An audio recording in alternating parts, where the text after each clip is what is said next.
Andito tayo ngayon sa kahabaan ng Genes Avenue, Barangay Rosario, kung saan nagsasagawa ng clearing operation ang team ng Action Line kasama ang team ng MMDA. At nakita nga dito itong mga motor na nakaparada dito sa harapan ng isang pabrika dito na sinasabi ng manager na kanila pa itong lote na ito. Ayon sa hepe ng Action Line Division na si Mr. Bong De Leon, itong lugar na ito ay nagkaroon ng programa o project ang Pasig City LGU na lagyan ng garden ito para sa programang beautification. Nagsubmit na rin ng letter of authorization ang naturang kumpanya na ito para magamit nga ang bakanting loting nakikita natin. Na meron talaga silang request. Although hindi lang po ito nag-prosper pa dahil yan nga katulad niya na may request din sila na iaayos muna. Actually tumawag nga ulit yung nasa planning namin. No, kinausap ko kasi paso-survey ko, may ina-allege sila that is part of daw nila ng kanilang property pa.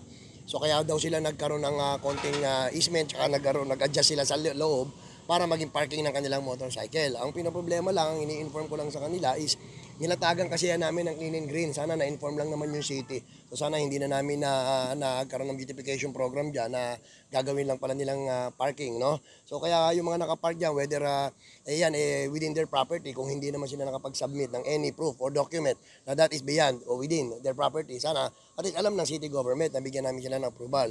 But nevertheless, siguro, sabi, kakausapin daw kami, medyo natagalan daw, medyo kasi hindi alam nung manager yung sasagot kasi nga, nasa board meeting yung kanilang president at yung vice president. So bibigyan ko siya ng enough and ample time, papasukin na lang namin ni Sir Gab kasi medyo awkward daw siya na may kasamang media. So kakausapin namin siya, humihingi lang siya ng extension na ma-clear sa city government, siguro naman, hindi naman kalabisan para pagbigyan natin yung kanyang kahilingan, although hindi naman siya makasyadong obstruction sa kalsada. Kaya lang, siyempre, ang iniisip lang natin is yung ginawa po nila na wala pang approval, ginagawa na huna nila, basta yung gusto nila. Hindi naman tayo we will not allow them to do that kasi siyempre kahit pa paano, naglalabas tayo ng guidelines, yung mga implementing rules and regulation. Paano kung nag-operate ang MMDA without the presence of LGU, hindi kami kasama sa ops. So hindi nila alam, blind sila, wala namang silang isasubmit na document. So siguro kung bibigyan ng pagkakataon, they are asking for enough and ample time na makausap kami. Sige, pagbibigyan po namin sila and then we will reveal na lang po sa inyo. Medyo kasi hindi yata sila sanay ng merong media representative. So okay namin saglit. Inform lang namin sila yung sinabi namin ngayon at kung ano man yung sasabihin nila and we will inform na lang po kayo. Pinagbigyan naman ni Mr. Bong De Leon ang kahilingan nitong kumpanyang ito na mapagbigyan sila ng ilang araw para maisaayos ang mga hinihinging dokumento ng city government. Puntahan naman natin yung ibang lugar dito sa Barangay Rosario, lungsod ng Pasig, kung saan nagsasagawa ng clearing operation ang team ng Action Line Division at ng MMDA. Asa na presidente mo dito, Arlene? Ibigay lang po namin yun. Yung iba po So, nakapag-sorry. ibig sabihin nyo, Pero hindi ko pinapayagan yan. Kaya lang ayoko lang kung may ma-offend ako. hindi po, ganito po. Maglabas kayo ng order na para anong oras pwede, sino ang pwede, at hindi pwede ang outsider. Bigyan nyo kami ng kopya at kami po ang magpapatutulungan namin kayo para sa ikagaganda po. No? Kasi ito, consider na po ito part po ng government. So ipinapahiram po sa inyo, sa association nyo, para po magamit naman ng ating kabataan, hindi na po lalabas sa labas. Alam ko po yun. Di ba po, nagpa-meeting natin. Yes po, nagpa-meeting tayo. So, ibig sabihin, yung mga... So, maaari niyo po ba kung makikita bigyan nyo? ng kahit anong document na anong oras lang po sila pinapayagan? Meron po ba kayo? Wala pa ho yun. Doon pa lang sa pinorward namin na yung pinapirmahan namin, pinareceive sa inyo ng Rocha Inc. Yes, sa Rocha Yun yun. po. Pero verbally ito- ayaw sumunod. Hindi po Ayusin kasi natin yung parking, ayaw. yung tignan nyo, mga taga-iba yan dun yan Yung dito sa amin halos ilan lang May naman nagpapark nasa ba dito loob. sa inyo? Ilan lang, taga-labasan namin Ang dami po. Actually.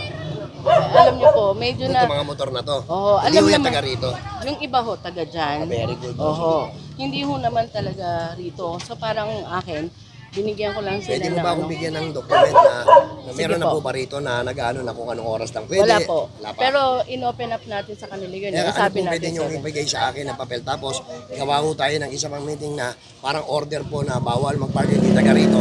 Lahat po ng dadat na namin ay hindi po na taga rito, taga roon lang. Kukuhain natin para madala po sila. Yun po ang gagawin ko. Yung bali oras na lang po. Yun po Sige yung po. kulang lang. Sana po makapunta namin. kayo sa akin ng Ako ganitong po. buong linggo ha. Hindi. Thank you very much. Sige ha. po. Puntahan Inano mo po ako sa namin office. yun eh. Balak po talaga namin magpunta ng Rocha Inc. Bali mag-meeting lang kami ngayong Wednesday. Sige po, hintayin ko yun. Sana bago mag-biyernes makapunta kayo sa akin. Sige ha. po. Sige Thank po you, sir. ha. Thank you po sir. Salamat po.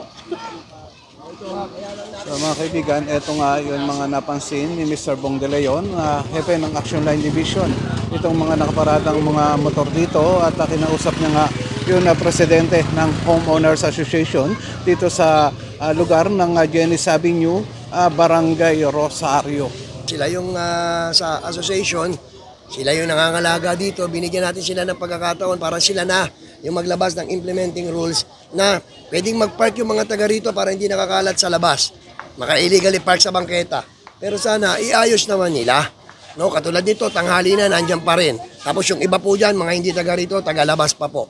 No? Kumbaga, yung kung sino pa yung mga taga rito, hindi na makapag-park. So hindi na natin papayagan yan. Kukuha tayo ng papel sa kanila, bibigyan nila na tayo ng rules and regulation nila. Yung maiiwan dito at matigas ang ulo, tatanggalin natin, uhulihin natin yung kanilang mga sasakyan dito. Ha? Nakikipag-ugnayan tayo sa COA kasi humihingi sila ng tulong. Nagre-reklamo sila sa ugnayan, action na natin to. Ha? Ito nga yun mga motor na nabanggit ni Mr. Bong De Leon. Itong mga nakaparada dito at wala nga sa ayos ang mga pagkakaparada at ang ilan nga sa mga nandito ay hindi naman taga rito sa lugar ng Barangay Rosario, partikular dito sa Genis Avenue. Kung saan nandito ngayon itong buong team ng Action Line Division at ng MMDA na nagsasagawa nga ng clearing operation. Kanina nanggaling na nga ito sa Barangay Rosario at doon ay nakumpiska yung mga ilan sa mga obstruction na nadaanan nitong mga ito. So napakarami nitong mga truck na nandito na kasama natin sa sinasagawang clearing operation.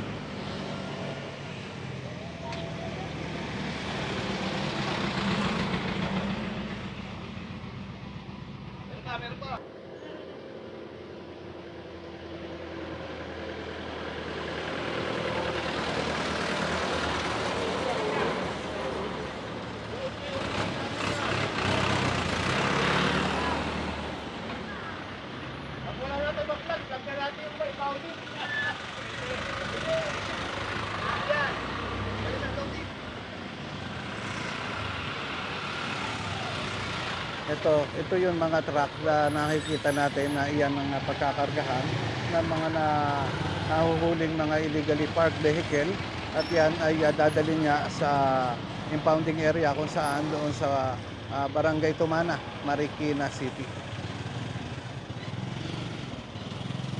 Ito nga sa Barangay Rosario, partikular dito sa West Bank Road ay nadaanan itong isang sasakyan na ito at ngayon nga ay kinakarga na dito sa truck ng MMDA. Kamakailan ay nagsagawa na rin ng clearing operation dito at itong area na ito ay nalinis na ng Action Line Division. Pero ngayon nakikita natin na talagang nadugyot na naman at ito'y ginagawang parkingan ng mga sasakyan at yung iba naman dito na rin na ginagawa yung kanilang mga sirang sasakyan.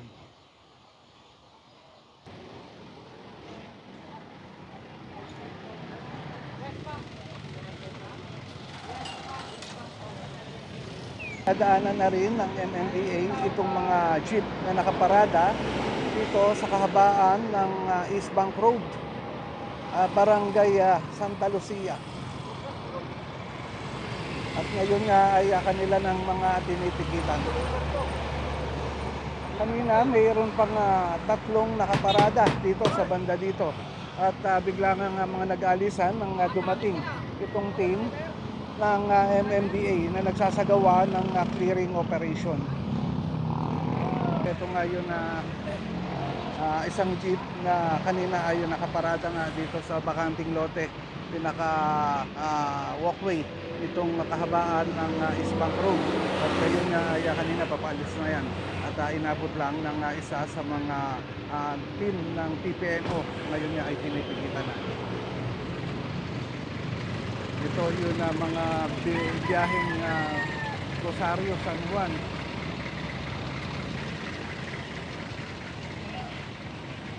At dito rin sa banda rito, kung mapapansin nyo, talaga naman na ginagawa nga nilang paradahan. At yun, iba naman ay dito na nagre-repair ng mga sasakyan nilang mga sira. Kaya tignan nyo, makikita nyo, no? Yung kulay itim na yan ay langis, no? Dito na nga nila itinatapon ang mga langis ng mga sasakyan na ginagawa nila. So talagang nakakaperwisyo sila sa kalikasan.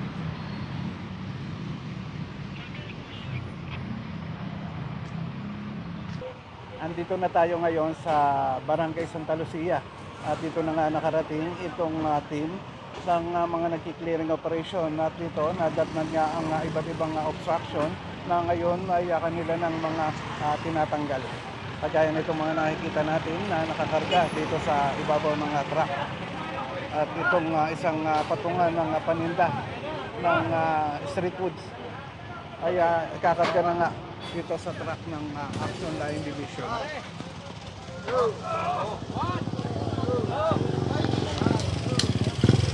Ito ang mga dinatnan nga dito sa lugar na ito.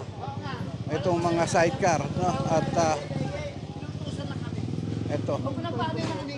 ito si kaya nga pinipilit namin makuha para makuha nyo kagad. Pag gusto nyo, pasakay natin sa mamada para malaman nyo kung saan nga natin yan. Sa Santo lang po. ayan o mga kaibigan at kausap nga ni Mr. Alan yun isa sa mga nakumpiskahan ng mga kariton o yun na patungan ng paninda dito sa lugar na ito. So mga kaibigan, ang kinuha lang naman nila ay yun na patungan. Yun mga paninda at yung kalan na mga ginagamit ay hindi naman kinuha. So ito nga, at tignan natin itong ginagamit nila na mga kinumpiska ng team ng Action Line Division.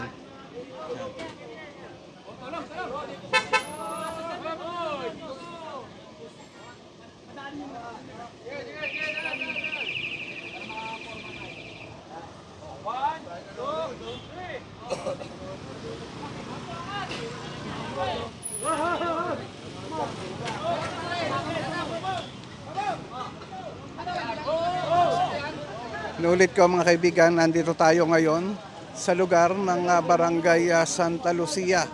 At dito naman sa banda dito, yun na isang motor na may sidecar ay tinitikitan na ng isa sa mga Special Operation Unit ng Action Line Division. Nakita mo na ako tumahan kanina, dadalaw pa lang kami. Ito. Kuya, tumahan kami rito, nandito na kayong dalawa. Apatiin pa nga ako sa inyo eh. Nabuto na kayo ng operation mo. Kasama rin natin dito ang team ng MMDA na nagsasagawa nga ng clearing operations sa iba't ibang lugar dito sa lungsod ng Pasig. Kanina ay nandun na nga tayo sa Barangay Rosario at tumungo nga dito sa Barangay Santa Lucia.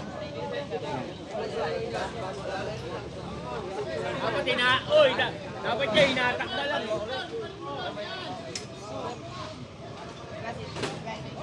Hey, anong ganito?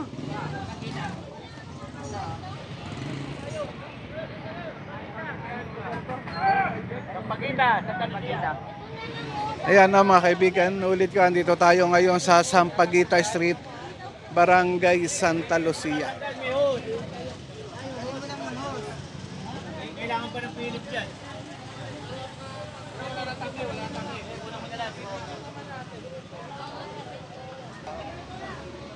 Okay, bati na kayo, pasusunod namin kayo sa back to back. Okay, hello kay Nico.